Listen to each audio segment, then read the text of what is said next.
Hi hello കൂട്ടുകാരെ, എല്ലാ കൂട്ടുകാർക്കും പത്തരമാറ്റിൻ്റെ നാളത്തെ പ്രൊമോ റിവ്യൂലേക്ക് സ്വാഗതം. അനാമികയുടെ അച്ഛൻ 8ൻ്റെ പണിയാണ് നന്ദുവിന് കൊടുത്തിരിക്കുന്നത്. നന്ദുവിന് ജാമ്യം കൂടി കിട്ടാത്ത ഒരു വകുപ്പാണ് ചുമത്തിയിരിക്കുന്നത് കേട്ടോ സുഹൃത്തുക്കളെ. വഴി കൂടെ പോണ ഒരാളെ വെറുതെ പിടിച്ച് തല്ലിയെന്നാണ് നന്ദുവിനെതിരെ വന്നിരിക്കുന്ന പരാതി. അങ്ങനെ നന്ദുവിനെ അറസ്റ്റ് ചെയ്തിട്ട് ഇപ്പോൾ ജയിലിലിട്ടിരിക്കുകയാണ്. തൽക്കാലം കസ്റ്റഡിയിലെടുത്തിരിക്കുകയാണ്. എന്തായാലും ദേവേനിക്ക് ആകെ മൊത്തം സങ്കടമായിട്ടുണ്ട്. ദേവേനയാണെങ്കിൽ വക്കീലിനെ കണ്ടിട്ട് കാര്യങ്ങൾ പറയുന്നുണ്ട്. നന്ദുവിനെ ഒരു ദിവസം കൂടി ജയിലിലിടാൻ സമ്മതിക്കരുത്, എത്രയും പെട്ടെന്ന് അവളെ ഇറക്കണം, അവൾക്ക് നല്ലൊരു ഫ്യൂച്ചറുള്ള കുട്ടിയാണ്, SI സെലക്ഷന് വേണ്ടിയിട്ട് കാത്തിരിക്കുന്ന ഒരു കുട്ടിയാണെന്നൊക്കെ പറയുന്നുണ്ട്. ഈ സമയം നമ്മുടെ അനാമിക ആവട്ടെ അനന്തപുരിയിൽ പറയുന്നുണ്ട് അച്ഛനോട്, എന്തിനാണ് അച്ഛാ അവളെ പോലെയുള്ള ആളുകളെയൊക്കെ നമ്മൾ ജാമ്യം എടുക്കാൻ വേണ്ടിയിട്ട് പോണത്, അവളവിടെ കിടന്നോട്ടെ, വെറുതെ ആരും പോലീസ് വന്നിട്ട് പിടിച്ച് കൊണ്ടുപോകുന്നില്ലല്ലോ, അവളെന്തെങ്കിലും തെറ്റ് ചെയ്തിട്ടുണ്ടാവും, അതുകൊണ്ട് തന്നെയാണ് അറസ്റ്റ് ചെയ്തിരിക്കണമെന്ന് പറയാൻ കേട്ടോ.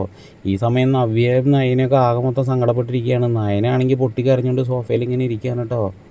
അനാമികയുടെ അച്ഛനാണെങ്കിൽ ഭാര്യയോട് പറയുന്നുണ്ട്, അവളിനി പുറം ലോകം കാണില്ല, അമ്മാതിരി ഒരു പണിയാണ് ഞാൻ കൊടുത്തിരിക്കുന്നത്, അവളെ കള്ളക്കേസിലാണ് കുടുക്കിയിരിക്കുന്നത്, അവൾക്ക് ജാമ്യം കൂടി കിട്ടില്ല, വഴി കൂടെ പോണ ഒരാളെ വെറുതെ പിടിച്ച് തല്ലിയെന്നാണ് പോലീസിൽ കൊടുത്തിരിക്കുന്ന മൊഴി. ആ മൊഴി എന്തായാലും അയാൾ മാറ്റി പറയാനും പോണില്ല, അമ്മാതിരി കാശൊക്കെയാണ് ഞാൻ എറിഞ്ഞിരിക്കുന്നതെന്ന് പറയുകയാണ് ഭാര്യയോട്.